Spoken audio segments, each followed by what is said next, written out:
Warahmatullahi wabarakatuh. Yang terhormat Pengawas Kota Salatiga, sekaligus pemateri Ibu Sri Takarani SPD NPD. Yang kami hormati Kepala SMP Negeri 5 Salatiga Bapak Dwi Cahyo Kosyarianto SPD MSI. Yang kami hormati pula Bapak Ibu Guru beserta staf karyawan SMP Negeri 5 Salatiga. Kami ucapkan selamat datang dan terima kasih atas kehadirannya pada kegiatan Diklat pada hari ini. Marilah kita mengucapkan puji syukur kehadirat Tuhan yang Maha Esa, karena hari ini, Kamis 9 Juni 2022, kita bisa berkumpul dalam rangka pendidikan dan pelatihan peningkatan kompetensi guru dalam menyongsong implementasi kurikulum merdeka dalam keadaan sehat walafiat, tidak kurang suatu apapun. Sholawat serta salam semoga tetap terlimpahkan kepada junjungan kita Nabi Muhammad SAW yang kita harapkan syafaatnya di yaumul qiyamah. Bapak Ibu yang kami hormati, marilah kita buka acara pada pagi hari ini dengan berdoa terlebih dahulu. Menurut agama dan keyakinan masing-masing, berdoa disilakan.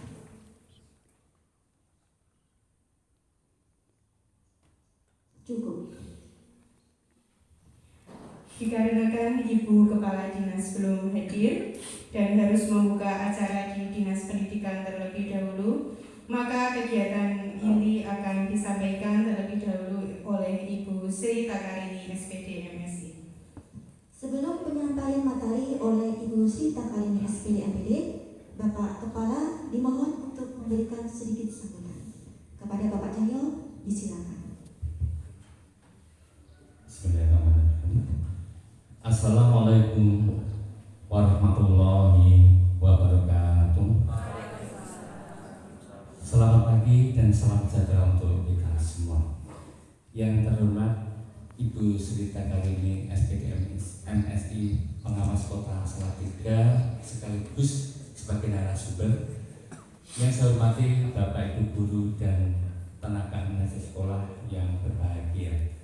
Pertama-tama mari kita panjatkan puji syukur kepada Allah Subhanahu wa taala Tuhan yang Maha Kuasa karena atas rahmat dan hidayahnya di pagi ini kita bisa berkumpul dalam keadaan sehat walafiat. Bapak yang saya hormati, apa yang disampaikan dari MC, kebetulan saat ini Bapak Dinas masih membuka kegiatan di Dinas Pendidikan sehingga nanti acara kita balik gitu. Kebetulan Bu Cici juga sudah matur bukan dinas gitu. Nah, saya sudah matur, pokoknya diselesaikan dulu Bu Cici, dan kalau sudah selesai nanti begitu Bu Dinas datang langsung acara pembukaan nanti nikah. Jadi sekali lagi kami mohon bantuan Bapak Ibu monggo kita semua ikuti dengan sungguh-sungguh. Ini saya sudah pesan dengan panitia, pokoknya dikasih kopi, main kopiah. Masih kok gimana? Pertama ngisi jangan buat kopi, mungkin ngantuk. Insya Allah ini tidak ngantuk bukan ada kopi semuanya. Ngatan gitu, mungkin itu Bapak yang perlu kami sampaikan. Nanti kita lanjut. Terima kasih atas karawan panjenengan, saya lihat panjenengan semangat semuanya. Pokoknya itu termasuk stimulus gitu Pak Yusuf gitu, untuk stimulus. Mungkin itu dari kami. Terima kasih atas karawan pun Bu Cici untuk menyampaikan materi pun. Sebelum mungkin Bu Cici menyampaikan materi itu ada pesan dari Bapak Dinas dulu kepada Bu Cici. Ya, matur nuwun kami akhiri. Wassalamualaikum warahmatullahi wabarakatuh. Terima kasih kepada Bapak Kepala Sekolah yang telah memberikan sambutannya. Menuju ke acara selanjutnya yaitu penyampaian materi oleh Ibu Sri Takarini SPD MPD. Kepada beliau disilakan.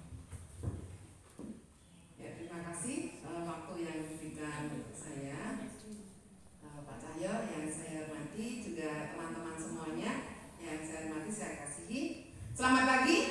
Pagi. Ulangi. Berdiri semua. Ya, kita akan menghangatkan tubuh kita. Tadi saya badannya sudah hangat karena sudah diberi kopi minuman luar biasa tadi. Ya, namanya apa Pak?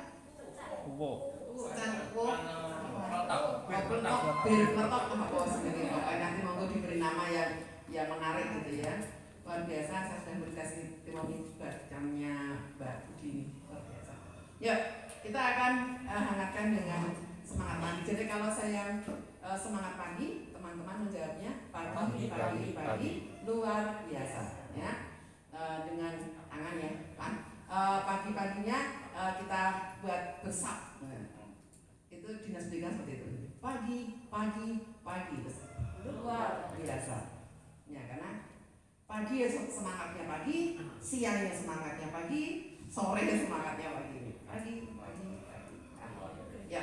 Semangat pagi. Pagi luar biasa. Semangat pagi.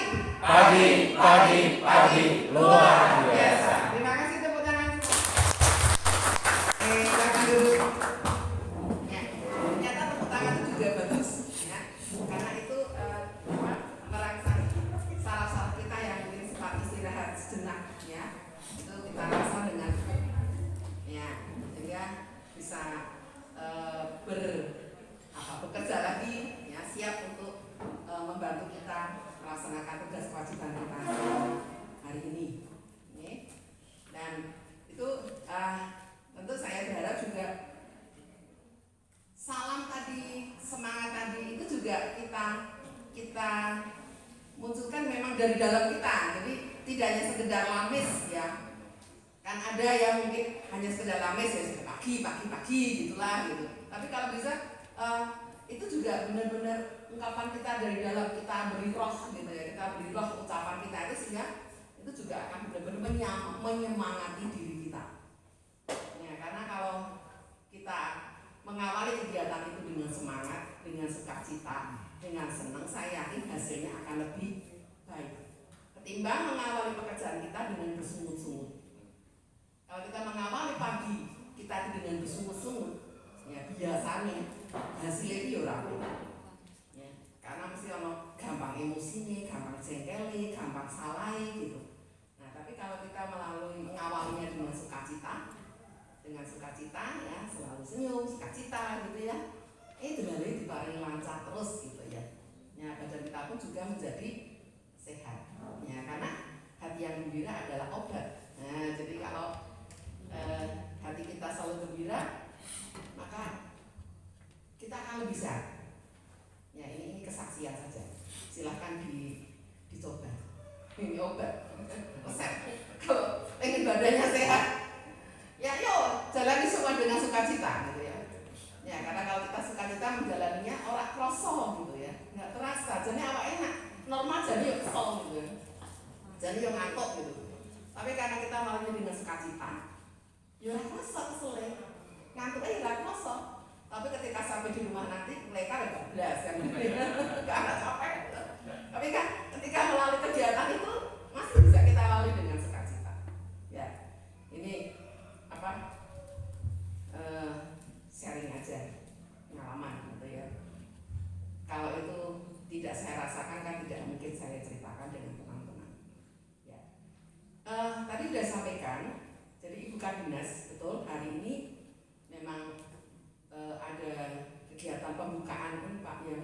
Jadi kan ada workshop IKM Pak. Nah, kemudian itu sudah, kalau itu sudah agenda dinas pendidikan workshop itu, sehingga itu mesti harus memberikan sambutan. Kendala Pak Wali Kota kita itu yo pengen ke dinas pendidikan gitu.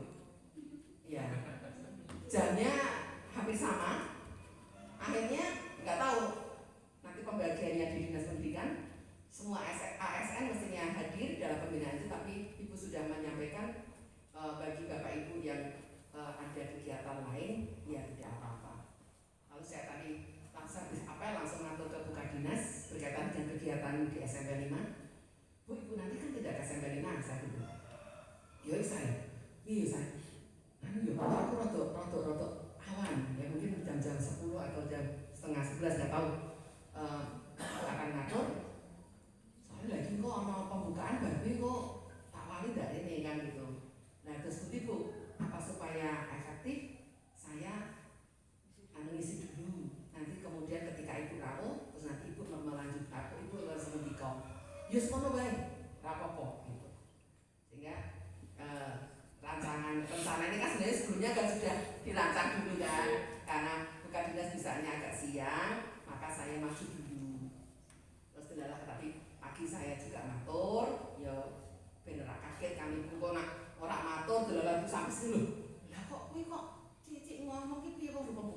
Nah, maka terus saya matur dan kalian bersambut Ibu menyampaikan seperti itu. Ya, jadi ini kita akan diskusi dulu terkait dengan materi yang sudah dirancang oleh teman-teman di sini. Kita akan berdiskusi yang pertama itu terkait dengan kebijakan kurikulum merdeka dan KOSP. Ya, nanti kesempatan datang Ibu bisa menyampaikan materinya, sambutan pengarahan dan penguatan. Karena saya nanti jam 12 itu juga sudah kadung janjian dengan CGP. Ya, kalau ruang kolaborasi itu serasa ditinggal masalahnya. Ya, hari ini nanti CGP yang kelas siang itu mereka presentasi hasil diskusi, jadi saya harus nungguin sampai sore, terus nanti nyambung sampai malam untuk kelas yang satunya. Jadi ya ketoknya sok sibuk gitu ya. Tapi ya begitulah kira-kira yang menjadi agenda saya. Tapi saya bersyukur karena Tuhan masih memberikan kesempatan kepada saya untuk share itu lebih bermanfaat gitu ya. Jadi si paling murid orang gunane gitulah, bermanfaat. Jadi walaupun padat ya, tapi semuanya itu bisa diatur oleh Tuhan sehingga bisa dilakukan kabeh gitu. Delalah ya orang ini sehingga tetap bisa kita lakukan ya. Oke, saya sudah kirim ke WA. Operasional di satuan pendidikan. Ya, kemudian disingkat KOSP ya. Ya, kalau di kurikulum 13 KTSP. Kurikulum tingkat satuan pendidikan. Ya, kalau di kurikulum merdeka namanya bukan KTSP lagi karena itu adalah kurikulum operasional. Ya, kurikulum operasional di satuan pendidikan. Tapi nanti ketika membuat dokumennya ya jangan KOSP SMP Negeri 5 juga seperti itu. Jadi kurikulum operasional SMP Negeri 5 Salatiga. Nanti namanya seperti itu ya. Kan SMP 5 itu kan satuan pendidikannya. Nah, jadi kurikulum operasional SMP Negeri 5 Salatiga tahun pelajaran gitu ya. Itu kalau nanti memberi nama dokumennya. Oke. Biar saya bisa juga ngepak di situ. Oh, berarti aku ngepak-ngepaknya yang dulu ya. Tapi nanti kalau nyawanya habis.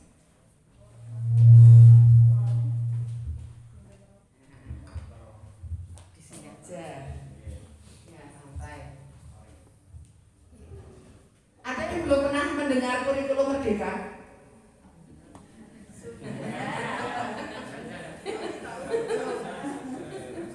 Ya paling enggak, yo nak banget lho paling enggak ini lho saiki lho kurikulum merdeka ya. Ya, ini kan baru viral ya. Baru viral di jagat pendidikan gitu. Kurikulum merdeka itu. Ya. Dalam tanda petik banyak orang dikerjain karena kurikulum merdeka. Ya, tapi dikerjainnya tentu positif ya. Dan virus ini terus disebarkan. Ya, disebarkan. Jadi Pak Nadiem membentuk kelompok-kelompok yang harapannya bisa menyebarkan virus ini supaya terjadi perubahan. Ya. Visi atau tujuan pendidikan nasional itu bisa tercapai. Pelajar Indonesia yang Pancasilais bisa tercapai. Melalui kebijakan ini. Ya, benar. Rasionalnya. Kalian bisa midun ya. Tadi ya saya nggak midun, nggak bisa midun. Iya. Mengapa kok kemudian muncul atau ada kebijakan ini ya? Yaitu adanya tantangan. Kita melihat tantangan utama dalam pembangunan pendidikan di Indonesia itu adalah peningkatan pemerataan pendidikan. Peningkatan pemerataan pendidikan. Berarti lumayan merata, cuma perlu ditingkatkan. Indonesia itu kan sangat luas, gitu, dari Sabang sampai Merauke, 17.000 lebih pulau, ya, luas banget. Nah, sehingga bagaimana dari Sabang sampai Merauke itu kualitas pendidikan itu bisa sama, gitu ya, merata, ya apik kabeh, gitu ya. Itu kan menjadi tantangan. Padahal kan kurikulumnya sama. Tapi kenapa bisa terjadi satu tempat dengan tempat lain itu hasilnya berbeda? Itu menjadi tantangan. Ya. Untuk mengatasi itu, sebenarnya sejak tahun 2009 itu anggaran pendidikan di Indonesia yang sebesar 20% APBN bahkan terus ditingkatkan itu, yaitu berusaha untuk dipenuhi. Namun kualitas hasil belajar itu masih relatif rendah. Jadi ada krisis pembelajaran. Nah, landasan pengembangan dan pelaksanaan kurikulum. Ya, selain ada masalah-masalah tadi yang perlu diatasi, kalau kita lihat dari landasan untuk pengembangan dan pelaksanaan kurikulum, baik itu pembukaan Undang-Undang Dasar 45, kemudian Undang-Undang Nomor 20 tahun 2003 tentang Sistem Pendidikan Nasional, kemudian PP 57 tahun 2021 tentang Standar Nasional Pendidikan sebagaimana telah diubah dengan PP nomor 4 ya, tahun 2022. Di sana semua mengisyaratkan bahwa kurikulum itu tidak bisa ajak seperti itu, gitu.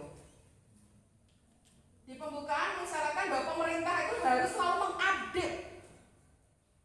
mengupdate Sisdiknas, khususnya melalui penyesuaian kurikulum sebagai jantung dari pendidikan. Nah, teman-teman, kalau ada suara-suara ganti menteri, ganti kurikulum, nah, itu tolong jangan dipercaya. Karena memang pembukaan, nanti menterinya ganti loh. Kalau memang itu sudah tidak relevan, harus diupdate memang. Karena undang-undang sendiri sudah mengatakan seperti itu. Pembukaan dan dasar 45 mengatakan seperti itu. Kemudian undang-undang Sisdiknas juga, kurikulum pada semua jenjang dan jenis pendidikan dikembangkan dengan prinsip diferensiasi sesuai dengan satuan pendidikan, potensi daerah, dan peserta didik. Dikembangkan. Ya. Kurikulum itu dikembangkan sesuai dengan kemampuan anak-anak. Nah, anak-anak itu kan hidupnya kan dipengaruhi oleh perkembangan zaman. Anak-anak zaman kita dulu, waktu kita dulu masih sekolah, dan anak-anak yang sekarang, kan zamannya sudah berbeda. Masa anak-anak sekarang masih diajar dengan kurikulum zaman kita dulu?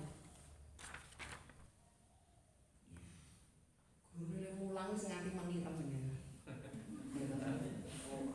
Lambe sak tumpang dadi sak merang. Iya kan? Jadi lambe nganti tipis ngono lho. Mergo ngomong terus guru. Lah kok ditakoki bocah iki kayake urung tau diulang ngono kae. Ya kan? Itu berarti tanda-tanda ada learning loss di situ. Yang kedua, ketika peserta didik tidak mampu menuntaskan pembelajaran di jenjang kelas. Jadi sebenarnya ketika anak-anak itu nggak bisa menuntaskan, itu tanda-tanda ada learning loss di sana. Ya, walaupun mungkin dia nggak naiknya itu karena kehadiran atau karena bukan yang akademis ya, tapi kan karena dia bolos, dia tidak hadir, ya bener loh, jadi learning loss loh, orang pelajaran, gitu. Kemudian yang ketiga, ketika peserta didik mempunyai kompleksitas permasalahan karena tidak mampu menguasai pembelajaran di setiap jenjang, ya karena dia sendiri ada masalah, ya mungkin tidak sesuai dengan kemampuannya, sehingga bisa terjadi learning loss. Kemudian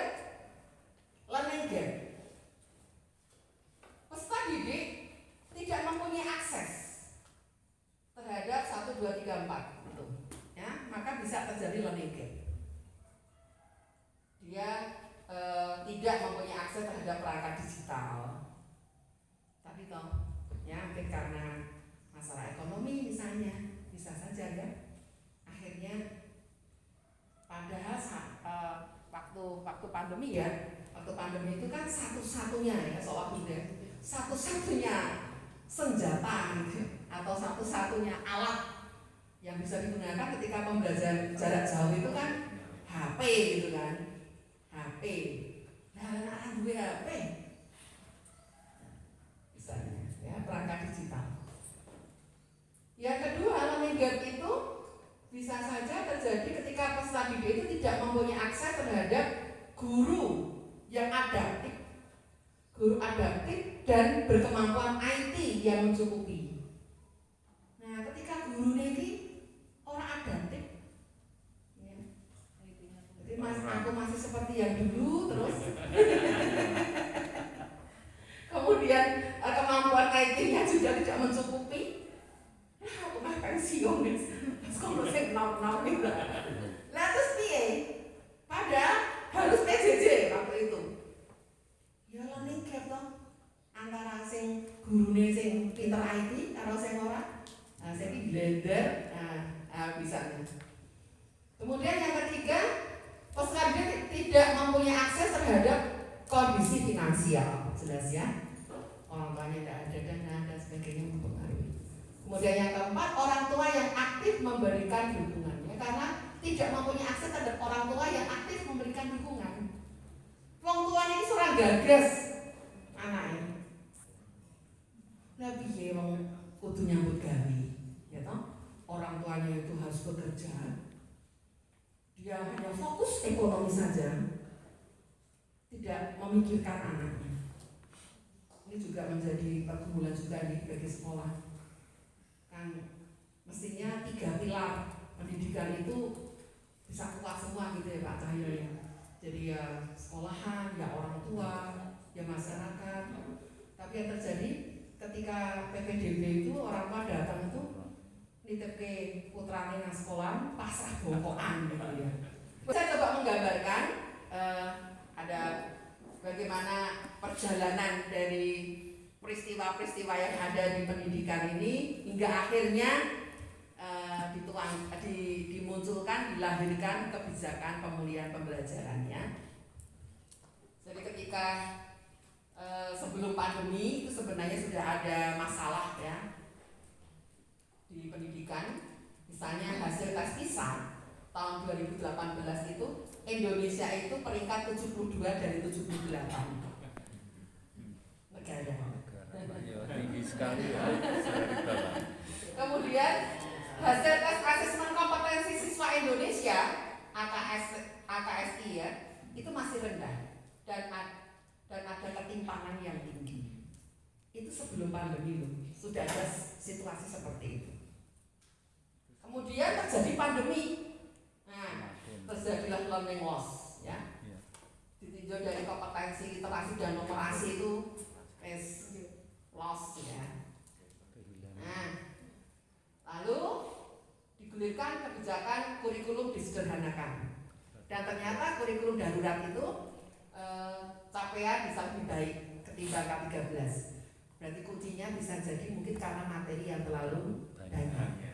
Sehingga ketika materi dikurangi hanya esensial, oh ternyata hasilnya lebih baik. Kemudian ada evaluasi. Ingat teman-teman, kurikulum itu dievaluasi setiap 10 tahun sekali. Ada 3 opsi penggunaan kurikulum. Ini diserahkan pada sekolah, mau pakai yang mana? Mau menggunakan kurikulum 2013 secara penuh atau kurikulum darurat atau kurikulum merdeka. Jadi sebenarnya itu opsi. Sekolah bisa pilih, mau pilih yang mana? Jadi tidak ada keharusan kudu kurikulum merdeka, sebenarnya nggak ada. Nah, jadi pemerintah memberi opsi. Mau tetap kurikulum 2013 boleh, tapi penuh loh. Nah, gitu. Penuh, wabah itu dilakoni. Atau kurikulum darurat, atau kurikulum merdeka. Nah, kurikulum 2013, kurikulum darurat kita sudah melampaui itu dan sudah merasakan bagaimana plus minusnya. Ya, ternyata K13 itu materi terlalu banyak, kontennya terlalu banyak. Kemudian kurikulum darurat itu karena itu kan dilakukan ketika PJJ, untuk PJJ. Lah untuk pembelajaran tatap muka begini apa ya tetap seperti itu kan gitu. Nah lalu tapi kalau misalnya tetap pakai kurikulum darurat juga tidak apa-apa sebenarnya. Jadi diperlukan kurikulum yang sederhana, mudah dipahami dan diimplementasikan. Yang kedua, yang fokus pada kompetensi dan karakter. Ya, kompetensi dan karakter, bukan konten materi, ya. Tapi kurikulumnya itu fokusnya pada kompetensi dan karakter, bukan fokus pada konten. Bisa dipahami ya teman-teman ya? Kompetensi dengan konten bisa dipahami ya? Konten itu materi pelajaran. Kudu diapal kayak kudu itu ya, itu materi, itu konten. Kalau kompetensi itu kemampuan.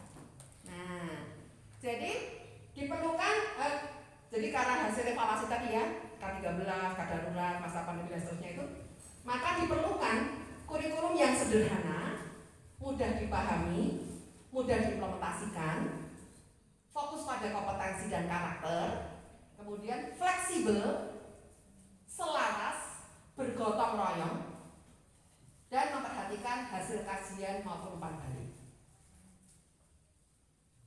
Nah, lalu yang memenuhi persyaratan itu tuh yang seperti apa? Nah, maka harus digulirkanlah kurikulum merdeka. Terus, nah, maka sebenarnya bukan kurikulum merdeka yang digulirkan, tapi kebijakan pemulihan pembelajaran. Ya. Sehingga diperlukan kebijakan pemulihan pembelajaran. Dalam pemulihan pembelajaran, sekarang setelah diberi kebebasan menentukan kurikulum yang akan dipilih. Mau pilihan satu, kalau pilihan satu itu berarti melaksanakan kurikulum 2013 secara penuh. Mau pilihan dua, kurikulum darurat, ya, yaitu kurikulum 2013 yang disederhanakan. Atau pilihan tiga, kurikulum merdeka.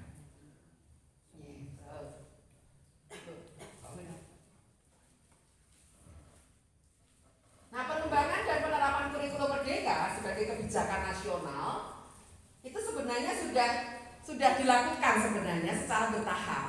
Hanya kita belum waktu itu belum ditegaskan. Oh, ini kurikulum merdeka tahap 1, tahap 2, tahap 3, tidak seperti itu ya. Tapi sebenarnya sejak pandemi, sejak kurikulum 2013 sebenarnya di sana itu roh dari kurikulum merdeka itu sudah ada. Misalnya pembelajaran siswa yang diaktifkan, gitu. Guru adalah fasilitator. Pembelajaran itu berpusat pada siswa, tidak berpusat pada guru. Guru hanya memfasilitasi. Guru diberi kebebasan untuk memilih model, memilih metode. Itu kan sebenarnya sudah roh merdeka sudah ada. Itu sejak kurikulum 2013. Kemudian ketika masa pandemi ada kurikulum 2013, ada kurikulum darurat. Ya. Kemudian ketika masa pandemi, kan pandeminya 2 tahun ya, 2 kali ya sama. Dan di tahun kedua itu digulirkan ada kurikulum prototipe, ya. Pernah mendengar ya? Kurikulum prototipe ya di satuan pendidikan, di sekolah penggerak ya dan SMK.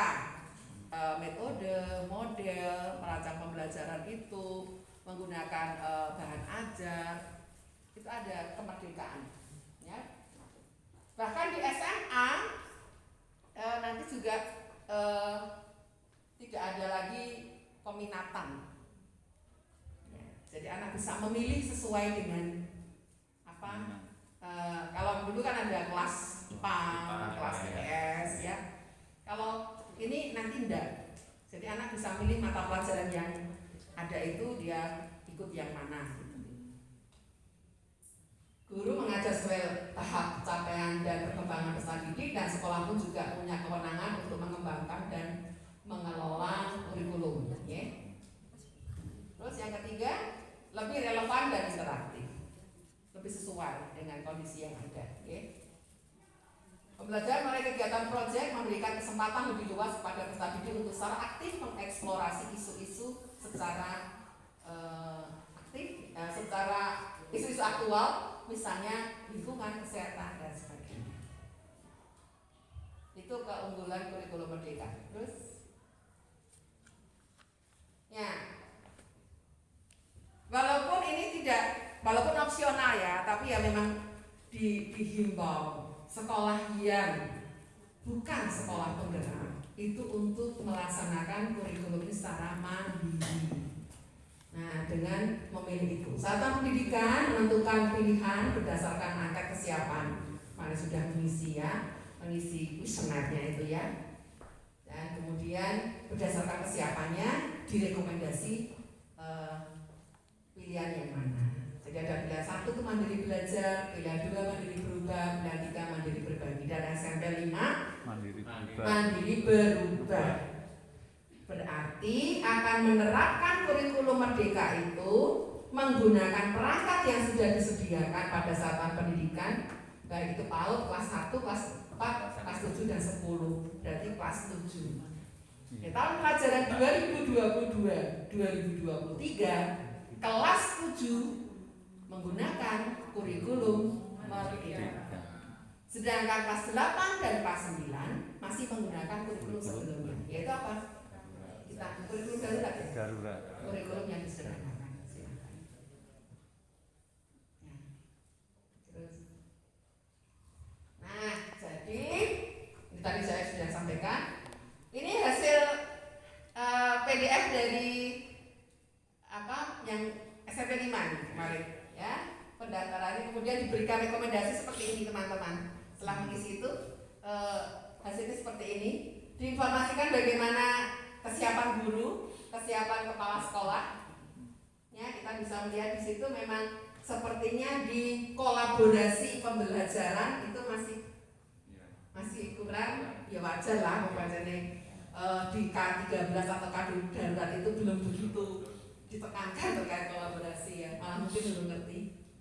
Asesmen pembelajaran yang terkait dengan penilaian ya, pembelajaran berbasis proyek ya. Kemudian pelibatan orang tua dan masyarakat. Ini ada. Kalau yang penggunaan perangkat ajar untuk guru, wah sudah full kayaknya.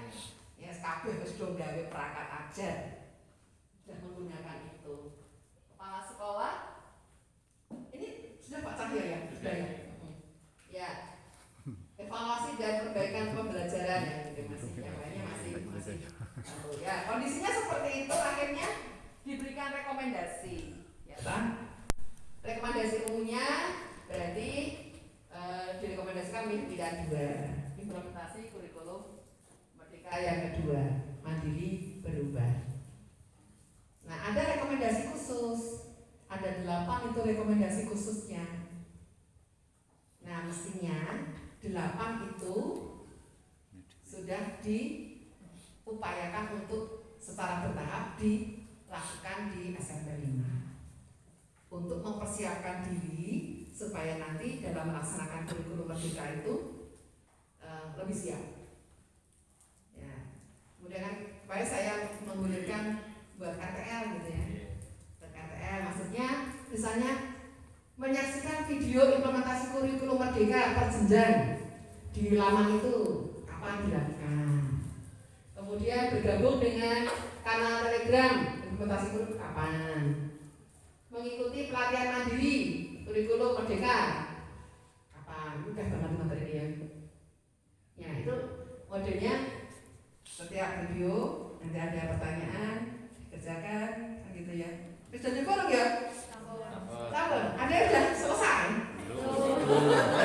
Punya Bu. Video memang. Ya. Di platform Merdeka mengajar sampun buka. Ya mestinya semuanya harus sudah menginstal baik Android-nya maupun bisa buka di laptop, ya. Apa rasa nganggo itu? Enggak apa-apa, asli agak pedar-pedar.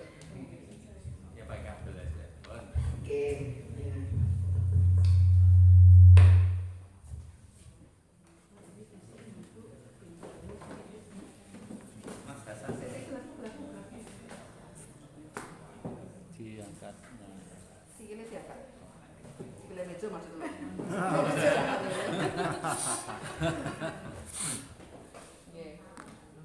Ya jelas ya Bapak Ibu, berdasarkan hasil pendaftaran IKM kemarin, SMP 5 itu mandiri berubah. Ya. Sehingga pada tahun 2022 ini nanti mulai bulan Juli sudah menerapkan kurikulum merdeka. Dengan menggunakan perangkat yang disediakan oleh pemerintah, perangkatnya itu ada di platform Merdeka Mengajar. Dan itu bukanya pakai belajar.id. Nah orang duwe kuwi ya ora iso. Pengalaman, saya bisa menginstal dulu ya. Jadi di Android saya sudah menginstal itu. Video-video inspirasi bisa dilihat. Tapi ketika mau melihat bahan ajar, klik nang kono kudu mlegoke belajar.id. Akun kita masukkan. Kalau enggak bisa login. Memang kalau guru-guru kuwi dikai pengawas, nah orang jaluk orang dikai.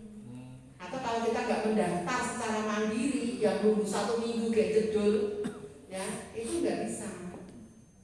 Dasar pemberlakuan kurikulum merdeka ini sudah saya update, jadi sudah standar penilaian yang baru aja muncul sudah saya masukkannya. Sudah lengkap ini terkait dengan pembelajaran sudah lengkap karena SKL sudah ada. SKL itu yang mengatur terkait dengan kontennya. Kemudian standar isinya ada.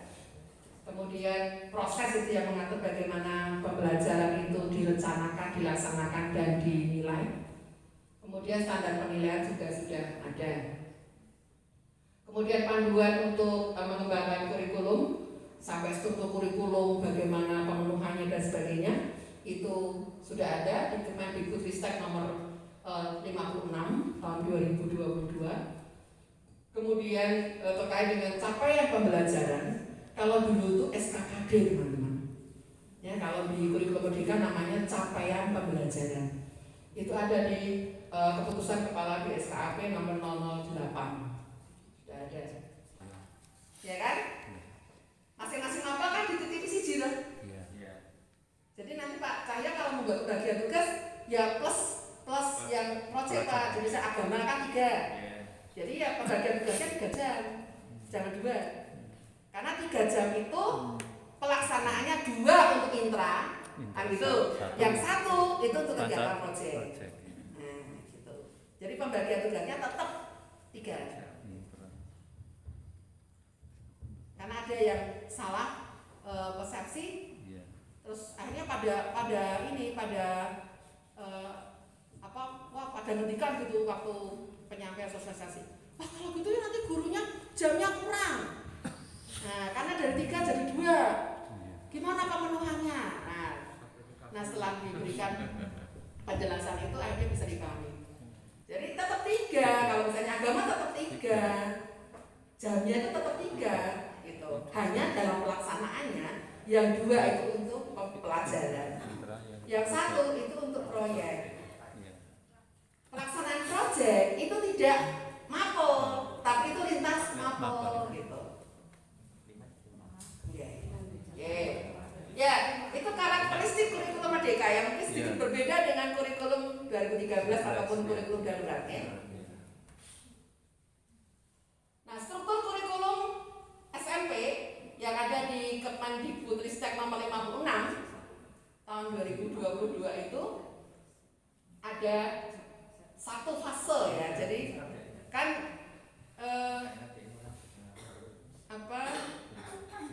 capaian pembelajaran atau kurikulum ini itu perkembangan anak itu dilihat dari PAUD ya, PAUD sampai SMA. Itu di fase-fase gitu. Ya, di fase-fase ada fase fondasi. PAUD itu fase fondasi. Kemudian ada fase A itu kelas 1 2. B itu 3 4.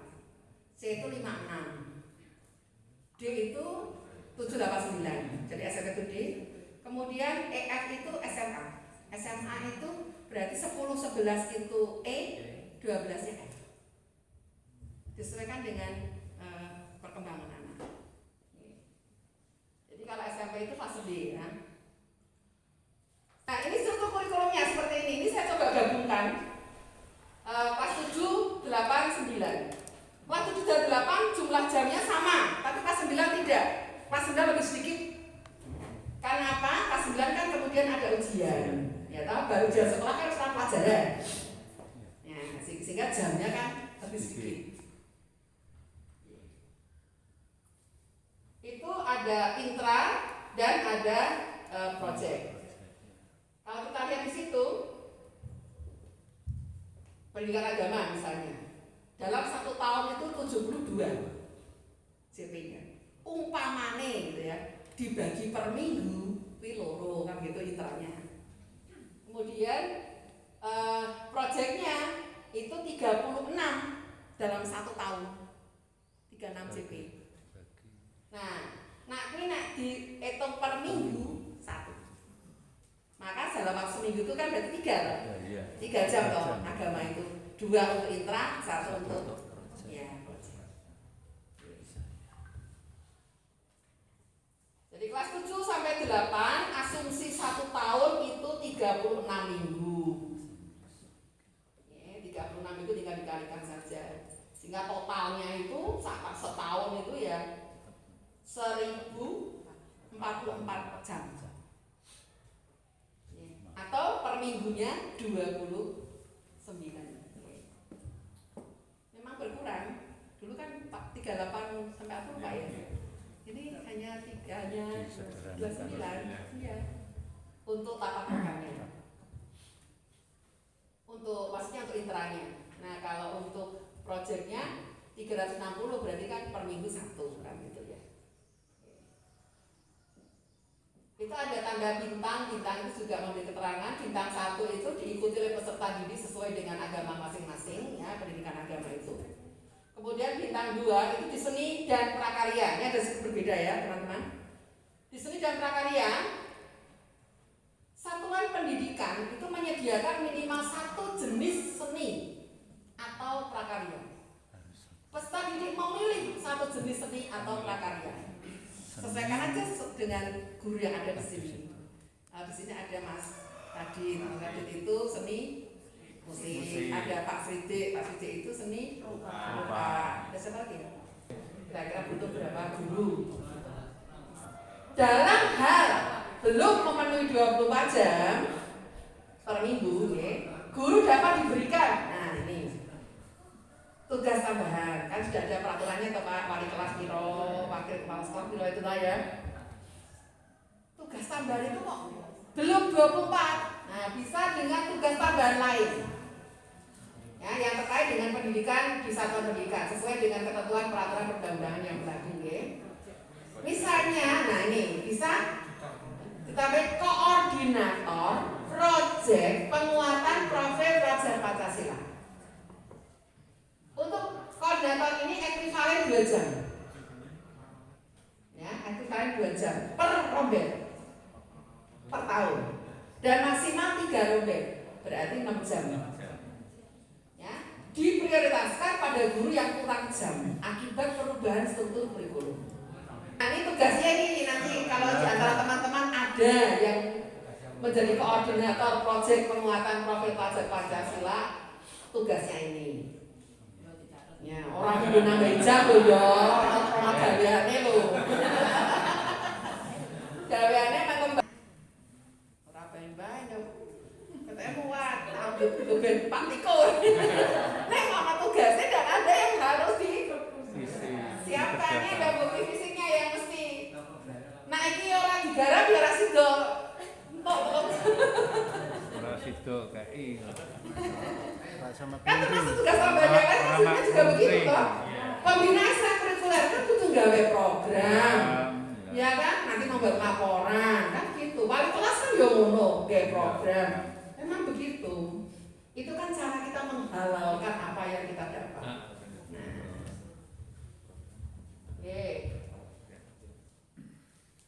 Linearitas guru dalam pembelajaran ya. Selain mengacu pada ketentuan mengenai penataan linearitas guru, sertifikat pendidik juga mengacu pada ketentuan sebagai berikut. Nah, mapel informatika misalnya kurang gitu. Mapel informatika dapat diampu oleh guru yang mempunyai kualifikasi akademik S1 atau sertifikat pendidik bidang keahlian ilmu komputer bisa, informatika bisa, TIK bisa, atau MIPA bisa. Atau sama. Nah, kurang guru deh, Bu Ana. Pak Yusuf juga kurang.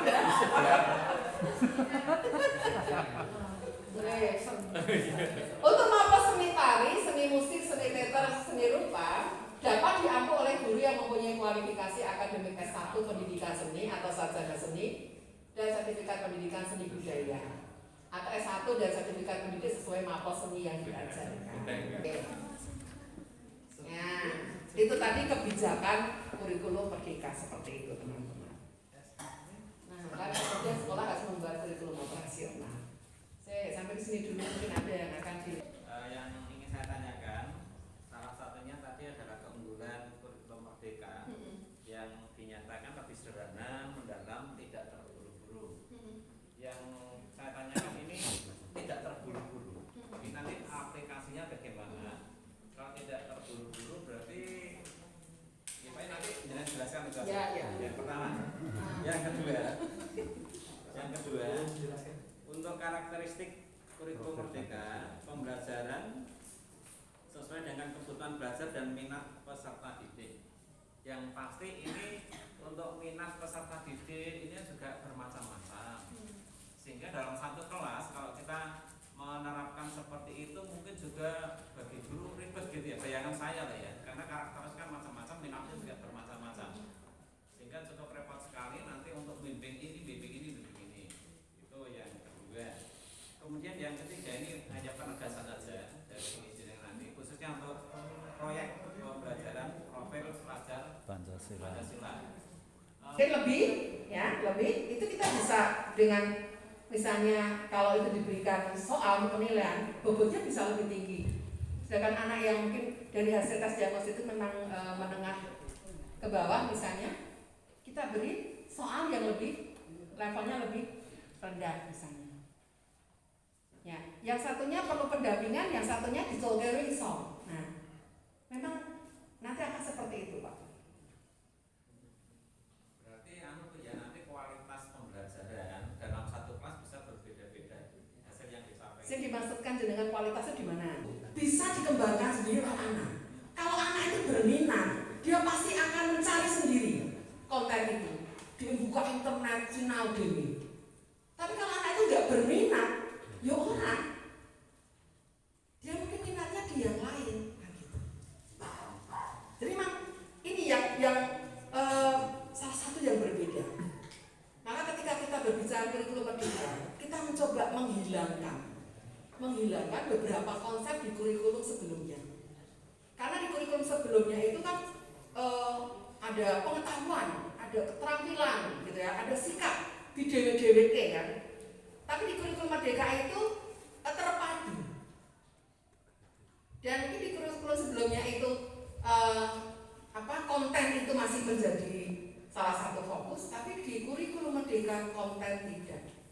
Karena dia selalu kelasnya di kelas yang berkumpul dengan teman-teman yang juga tidak bisa, tidak pernah dapat ranking, ya toh. Padahal dia punya potensi lain gitu. Nah inilah, ini yang berbeda memang. Ya. Dan ini mengikuti filosofi pendidikannya Pak Ki Hajar Dewantoro. Bagaimana maka berdiferensiasi tadi Pak. Jadi kita bisa memperlakukan melayani anak-anak itu sesuai dengan kemampuannya masing-masing. Pak Ki Hajar Dewantoro itu luar biasa filosofinya. Ada filosofi guru itu menghamba, ya, menghamba pada siswa. Jadi kita itu harusnya berpihak pada murid. Jadi kita tuh melayani murid, bukan murid yang melayani guru gitu. Nah, dhisik kan mungkin murid sing kudu manut karo gurune. Nah, saiki guru kudu manut karo muridé. Muridé senenge apa ya kita berusaha untuk mengikuti apa yang mereka suka karena tujuannya supaya mereka itu bisa belajar dengan gembira sesuai. Sekarang yang kurikulum operasional. Ya, walaupun mungkin nanti yang mengerjakan adalah tim pengembang kurikulum ya, tapi kan teman-teman semuanya harus tahu apa itu kurikulum operasional di satuan pendidikan. Nah, proses penyusunan kurikulum operasional di satuan pendidikan itu ada 5 langkah. Ya ada yang nggak asing sih, karena di kurikulum 2013 juga sudah kita lakukan. Langkah yang pertama itu menganalisis konteks. Sudah toh di kurikulum 2013 kan analisis SWOT, analisis kekuatan, kelemahan, ya ancaman, peluang, termasuk bagaimana profil sekolah kita ini, berapa jumlah siswanya, berapa gurunya, itu kan masuknya di karakteristik satuan pendidikan ya. Kemudian yang kedua merumuskan visi misi tujuan. Nah wis ana visi misi ini ya di review apakah itu masih relevan kan gitu. Terus yang ketiga menentukan pengorganisasian pembelajaran. Struktur kurikulumnya seperti apa, terus nanti pembagian jamnya seperti apa, itu di pengorganisasian pembelajaran. Terus yang keempat adalah menyusun rencana pembelajaran. Pembelajaran itu di sana ada modul ajar. Nah teman-teman, modul ajar itu kalau di K13 itu RPP. RPP itu nang kurikulum merdeka jenenge modul ajar. Ya termasuk nanti bahan ajarnya apa saja, medianya itu semua masuk di rencana pembelajaran. Ya, kemudian yang kelima merancang pendampingan, evaluasi dan pengembangan profesional. Ya. Ada beberapa tadi berarti ada berapa komponen tadi ya? Berarti 5 ya.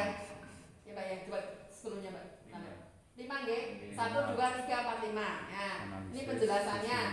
Analisis karakteristik satuan pendidikan komponen 1 ya, dari analisis konteks itu kemudian nanti akan diperoleh gambaran karakteristik dari satuan pendidikannya yang mencakup kondisi real.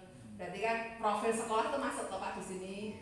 SMP Negeri Masal 3 terletak di mana, luasnya seperti apa, denanya itu ya, karakteristik dari kondisi real dari satuan pendidikan termasuk peserta didik, data peserta didik bisa dimasukkan.